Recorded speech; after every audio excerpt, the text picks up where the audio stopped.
Et bonjour, c'est Maxime Galland, j'espère que vous allez bien.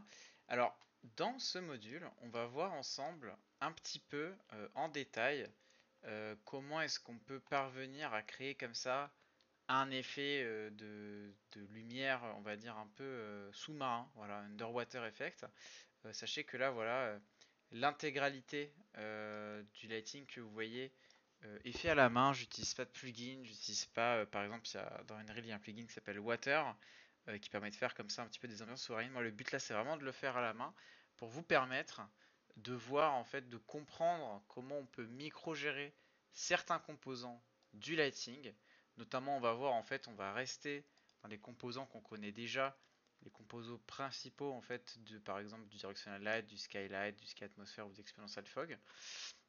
Donc, on va voir un petit peu comment est-ce qu'on peut essayer de gérer ça.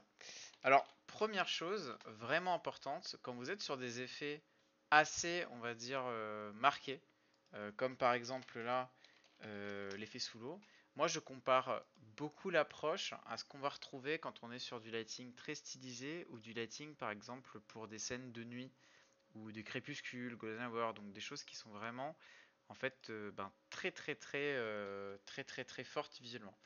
Faut savoir que c'est pas foncièrement compliqué. Là, si vous suivez le cours et que vous faites par exemple les mêmes paramétrages que moi, il y a de fortes chances que vous ayez un rendu qui est satisfaisant. Maintenant, le but de l'exercice pour vous, c'est pas juste de recopier un peu sans y penser ce que je fais, mais c'est d'essayer de comprendre en fait ce qui va se cacher derrière chaque réglage.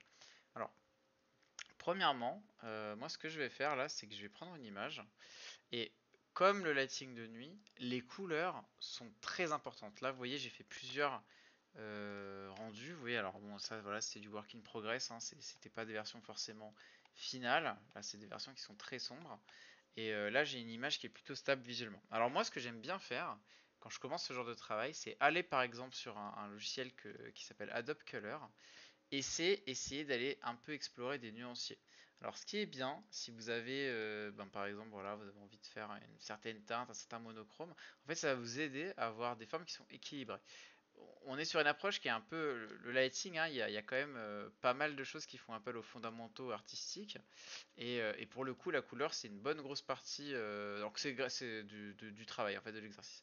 C'est gratuit, hein, Adobe Color, vous pouvez l'utiliser sans problème. On va essayer de télécharger un JPEG ici. Évidemment, il me demande de me connecter. Hop, excusez-moi, le petit contretemps.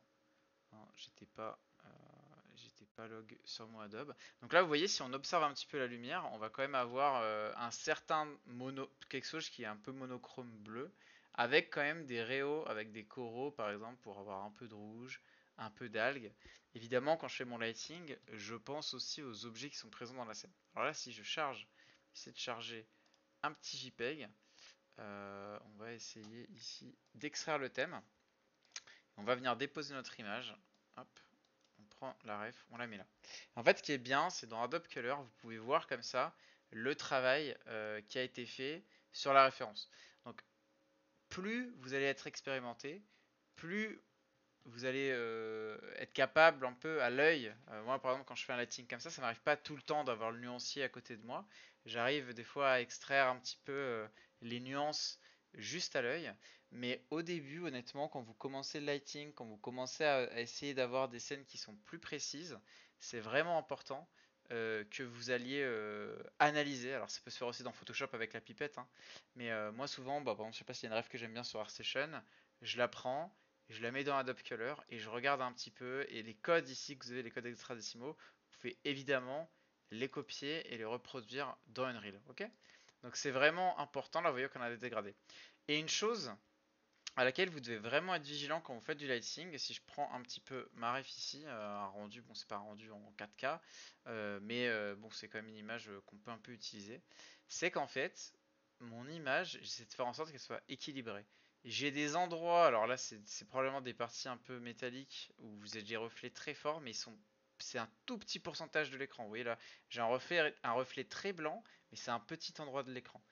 Alors, et pareil, dans les sombres, ici, là, quand je vais aller dans les zones où il y a un peu plus de noir, j'essaie de faire en sorte que, en fait, ce noir, il soit pas total. En image, on a ce qu'on appelle parfois des deep black, c'est des pixels, en fait, qui sont noirs, noirs, noirs, vraiment à 0,0,0 en termes de valeur. Et ça, c'est des pixels que vous voulez pas parce que si derrière vous devez retravailler votre image dans un logiciel comme After Effects ou par exemple Nuke, bah, vous allez être très embarrassé si vous avez des pixels noirs puisqu'ils seront morts. Et on a la même chose dans les blancs. Les pixels sont parfaitement blancs. Par exemple, là, ce pixel, il y a des chances qu'il soit mort parce qu'il est blanc, il est cramé. Donc c'est des choses qu'on essaie d'éviter. Vous devez avoir un lighting qui est équilibré. C'est fondamental avant même de rentrer sur ce que va faire chaque composant dans une reel. Vous devez comprendre que le lighting, ça part d'une intention artistique. D'accord? Au-delà de ça, mon lighting, je l'interprète vraiment comme étant un outil qui va m'aider à découper des plans. Par exemple, là, quand je regarde un peu mon image, je vais avoir un lighting voilà, qui met en avant un peu des assets. Ils sont pas totalement éclairés, hein, ils sont pas cramés. On voit qu'il y a à la fois un peu de lumière et un peu d'ombre dessus, donc on a un contraste. Hein. Ce qui fait que l'image est sympathique à regarder, c'est qu'il y a des zones qui sont claires, qui sont mises en valeur, et il y a des zones qui sont sombres, qui viennent laisser la place pour regarder autre chose. C'est vraiment capital quand on fait du lighting. Trop souvent, quand moi je fais des reviews de portfolio de personnes un peu moins expérimentées, tout est parfaitement homogène. Il y a pas de saveur, il n'y a pas de contraste. Là, vous voyez par exemple, je vais prendre la scène Unreal hein, puisqu'on l'a sous la main, donc ça tombe bien. Mais par exemple, au niveau de mon lighting, alors évidemment, j'ai rangé mes éléments sur ici un niveau normalement avec les lights. J'ai tout ici, j'appelle ça Underwater Effect, où j'ai toutes mes lumières qui sont là. Alors ma directional light, je l'ai volontairement mis sur la gauche pour avoir une lumière qui vient un peu de manière transversale sur la scène. Vous voyez, on vient comme ça. Ça me sert à avoir déjà au niveau de la volumétrie un effet. Là, si vous regardez avec votre œil par là, on observe quand même qu'il y a comme une sorte de rayon, un God Ray qui vient traverser l'image de gauche à droite. Et nous, notre œil dans l'image, il fait comme ça. Hop, il fait comme ça, notre œil. Et c'est important, vous voyez que j'ai des éléments un peu sombres à gauche, sombres à droite, et que c'est clair dans cette zone-là. Ça me permet de guider l'œil du spectateur. C'est des choses qui sont sensibles.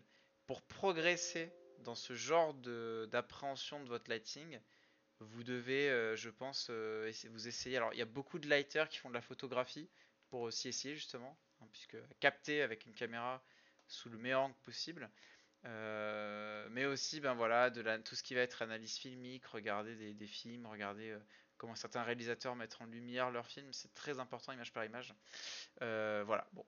Découpage de plan, contraste, et vous voyez par exemple là j'ai un bateau, ben, derrière le bateau je ne me suis pas juste contenté de mettre de la lumière, vous voyez j'ai des rec lights ici, hop, on va essayer d'aller chercher, vous voyez, j'ai une lumière derrière le bateau qui vient en fait créer, vous voyez, un découpage. Si je l'enlève cette lumière, mon image est toujours intéressante, mais vous voyez avec une petite rec light derrière, hop, qui vient rehausser les tons, j'ai une progression avec des tons, on va dire, plus moyens de bleu, moins saturé, on va dire, sur le milieu de mon image ici.